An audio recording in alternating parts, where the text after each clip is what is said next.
Rickshaw चलाता था और उसकी पत्नी ललिता दूसरे घरों में काम करने जाया करती थी। बिरजू का 6 साल का बेटा दीपक सरकारी स्कूल में पढ़ने जाया करता था। हम दोनों की कमाई से घर का गुजारा किसी तरह से चल जाता है। जी आप सही कह रहे हैं, लेकिन हमें किसी और चीज की जरूरत भी नहीं है। तुम ठीक कह रही हो ललिता, बस हमारा बेटा दीपक किसी तरह से पढ़ लिख जाए तो वो नौकरी कर सकेगा और हमसे अच्छी जिंदगी जी सकेगा। दोनों बेहद कम पैसों में ही अपना गुजारा चला करके भी खुश थे और सुखी जीवन बिता रहे थे। बिरजू सुबह सुबह रिक्शा लेकर सवारियों की तलाश में निकल पड़ता था और ललिता दीपक को स्कूल भेजकर अपने काम पर चली जाती थी। अरे ललिता, जल्दी से खाना दे दो, रिक्शा लेकर निकलना है। अभी लाती हूँ। ये दीपक भी ना अभी तक सोकर नहीं उठा है, उसे स्कूल के लिए तैयार होना है। आप जरा दीपक को जगा दीजिए। बिरजू दीपक को जगाने के लिए जब उसे हाथ लगाता है तो अरे, इसे तो बहुत तेज बुखार है। अरे, इसे तो सच में बहुत तेज बुखार है। अब मैं काम पर कैसे जाऊंगी? आज काम पर जाना बहुत जरूरी है, मालकिन ने जल्दी बुलाया है। तुम मालकिन से फोन करके छुट्टी ले लो। ललिता मालकिन को फोन करती है। मालकिन, आज मेरे बेटे की तबीयत बहुत खराब है, क्या मैं छुट्टी कर लूं? छुट्टी करनी है तो अपना हिसाब कर लो और कल से काम पर मत आना। तुम्हें कहा था कि आज काम पर आना जरूरी है और तुम बहाने बना रही हो। नहीं मालकिन, मैं काम पर आ रही हूँ। इसे घर पर अकेला छोड़कर कैसे जाऊं? इसे आज अपने साथ लेकर चली जाओ। ललिता दीपक को बुखार की दवाई खिलाकर उसे अपने साथ काम पर ले गई। मालकिन, ये मेरा बेटा दीपक है। आज इसे बहुत तेज बुखार है, इसलिए स्कूल नहीं गया। घर पर इसकी देखभाल करने वाला कोई नहीं था, इसलिए मैं इसे यहाँ ले आई। मैंने इसे बुखार की दवाई खिला दी है, आपको इससे कोई परेशानी नहीं होगी। ठीक है, इससे कहो ड्राइंग रूम में जाकर बैठ जाए और तुम किचन में जाकर खाना बना लो, आज घर में मेहमान आने वाले हैं। ठीक है मालकिन। दीपक ड्राइंग रूम में जाकर सोफे के नीचे बैठ जाता है। वहाँ मालकिन की 5 साल की बेटी निकिता सोफे पर बैठकर स्मार्ट टीवी पर कार्टून शो देख रही थी। दीपक भी वहाँ बैठकर कार्टून शो देखने लगा।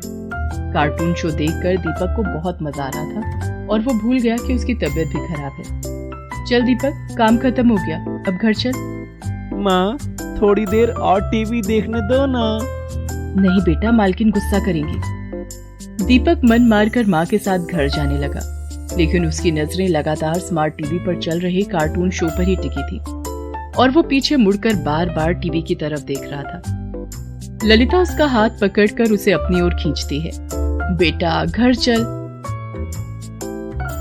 माँ, हमारे घर में स्मार्ट टीवी क्यों नहीं है माँ? मुझे भी स्मार्ट टीवी पर कार्टून शो देखना है। बेटा, हमारे पास इतना पैसा नहीं है कि हम स्मार्ट टीवी खरीद सके। तेरे पापा और मैं जितना कमाते हैं उससे हमारा सिर्फ गुजारा ही हो सकता है। तू सिर्फ अपनी पढ़ाई पर ध्यान दे। 2 दिन के आराम के बाद दीपक जब स्कूल जाता है। अरे यार, तूने शिवा की नई फिल्म देखी? क्या कमाल की फिल्म है, देखकर मजा आ गया। तूने कहाँ देखी? अरे घर पर, मेरे घर में स्मार्ट टीवी है ना, हम सब कुछ अपने स्मार्ट टीवी पर देखते हैं। फिल्में, कार्टून शो और बच्चों के डांस धमाल वाला प्रोग्राम, सब कुछ स्मार्ट टीवी पर देखते हैं। लेकिन मेरे घर में तो स्मार्ट टीवी नहीं है। अरे, तेरे घर में स्मार्ट टीवी नहीं है?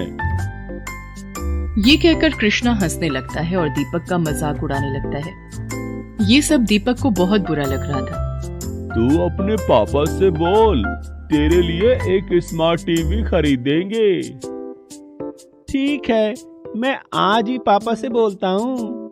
शाम को दीपक जब स्कूल से घर आया तो होमवर्क करने में उसका मन नहीं लग रहा था।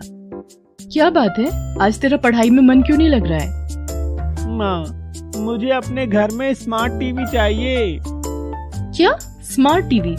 तू क्या करेगा स्मार्ट टीवी का? मेरे सारे दोस्तों के घर में स्मार्ट टीवी है, वो उस पर फिल्में, कार्टून शो और दूसरे प्रोग्राम देखते हैं। माँ, मुझे भी स्मार्ट टीवी पर अपने पसंद के प्रोग्राम देखने हैं। बेटा, अपनी पढ़ाई लिखाई पर ध्यान दो, पढ़ लिख कर कुछ बन जाओ, फिर अपनी कमाई से स्मार्ट टीवी खरीद लेना। हमारी इतनी कमाई नहीं है। मैं और तुम्हारी माँ दिन रात बस इसलिए इतनी मेहनत करते हैं ताकि तुम्हारी परवरिश में कोई कमी न रह जाए। हाँ, तो परवरिश में कमी तो है ना। तेरी परवरिश में हमने क्या कमी कर दी? एक स्मार्ट टीवी की कमी है। घर में मेरे मनोरंजन के लिए कुछ भी नहीं है जिससे मैं थोड़ी देर के लिए अपना दिल बहला सकूं। बिरजू और ललिता अपने बेटे की बात सुनकर उदास हो जाते हैं। उन्हें पता था कि उनके पास इतने पैसे नहीं हैं। ठीक है, थोड़े दिन रुक जाओ, तुम्हें स्मार्ट टीवी मिल जाएगा। कहाँ से लाओगे स्मार्ट टीवी? दीपक को बोल तो दिया, लेकिन स्मार्ट टीवी कितनी महंगी आती है पता भी है? मैं कल पता करता हूँ। अपने बेटे की ख्वाहिश पूरी करने के लिए दूसरे दिन बिरजू एक टीवी के शोरूम में जाता है। क्या चाहिए आपको? मुझे स्मार्ट टीवी खरीदना है। ठीक है, ये देखिए, ये स्मार्ट टीवी 29,000 रुपए की है। इसमें फीचर्स बहुत बढ़िया हैं। ये स्मार्ट टीवी 32,000 रुपए की है। इसमें आप अपना मोबाइल फोन भी कनेक्ट कर सकते हैं और गेम भी खेल सकते हैं। जी, सबसे सस्ती वाली दिखाइए। तो आप ये देखिए, ये स्मार्ट टीवी सबसे सस्ती है, सिर्फ 23,000 रुपए की है। इतने पैसे एक साथ देने जरूरी है क्या? नहीं, आपको अभी 6,000 रुपए देने होंगे। उसके बाद 2-2 हजार रुपए हर महीने इंस्टॉलमेंट में देने होंगे।